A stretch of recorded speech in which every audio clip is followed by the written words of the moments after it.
और उनके बाद मुगलों को लगा था कि मराठा साम्राज्य खत्म हो चुका है, लेकिन उनके बाद कोई और भी आया, और वो कौन था इस कहानी में जानेंगे। और उनके अपनों ने किस तरह उनसे बगावत की, किस तरह वो मुगलों के खिलाफ लड़े, आइए इस कहानी में जानते हैं। कहानी की शुरुआत में हम मुगलों के राजा औरंगजेब को देखते हैं। उसे खबर मिलती है कि छत्रपति शिवाजी महाराज की मौत हो चुकी है। ये खबर सुनने के बाद औरंगजेब काफी उदास हो गया, और वो इसलिए क्योंकि वो मानता था कि शिवाजी महाराज एक शेर थे और उसे ऐसा दुश्मन शायद कभी न मिले। और फिर वो सभी को आदेश देता है कि सभी जश्न मनाएं, क्योंकि अब शिवाजी के जाने के बाद मराठा साम्राज्य खत्म हो जाएगा। इसके बाद सभी मराठा साम्राज्य खत्म होने की खुशी मनाते हैं। और फिर हमें भूनपुरा दिखाया जाता है, जहाँ का चार्ज था बहादुर खान। जब वो आराम कर रहा था तो उसे खबर मिलती है कि मराठों की एक फौज उनकी तरफ बढ़ रही है और उन पर आक्रमण करने वाली है।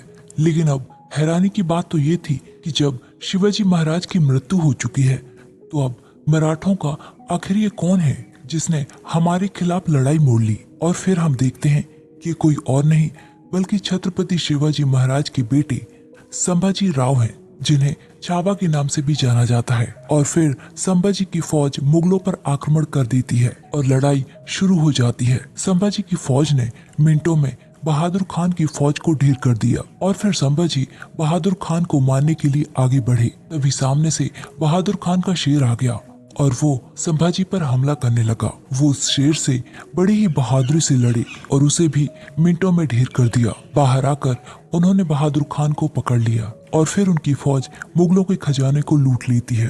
कुछ दिन के बाद जब औरंगजेब बहादुर खान के इलाके में आया तो उसे ये इलाका बिल्कुल खाली मिला, और उसे यहाँ आकर संभाजी के बारे में पता चला। उसने अपनी पगड़ी उतार कर कसम खाई कि जब तक वो संभाजी को मार नहीं देता तब तक वो अपनी सिर की पगड़ी नहीं पहनेगा। और उसने गरीब और मजलूम लोगों को सताना शुरू कर दिया। और यहाँ संभाजी अपनी फौज को प्रोत्साहित करते हैं कि भले ही शिवाजी महाराज ना रहे हों, लेकिन उनका स्वराज का सपना अभी भी हम जिंदा रखेंगे। संभाजी की ये बातें सुनकर उनकी प्रजा में बहुत ज्यादा जोश भर जाता है।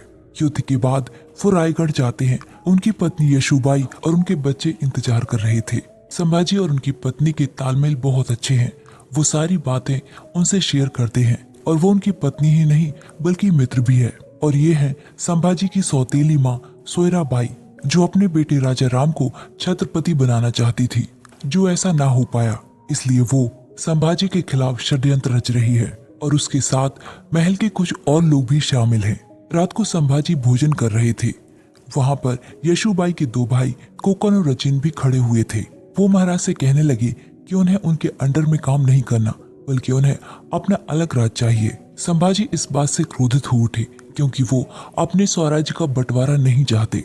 और फिर संभाजी महाराज को खबर मिलती है कि बादशाह अकबर उनसे मिलना चाहता है। और ये एक हैरानी की बात थी कि आखिर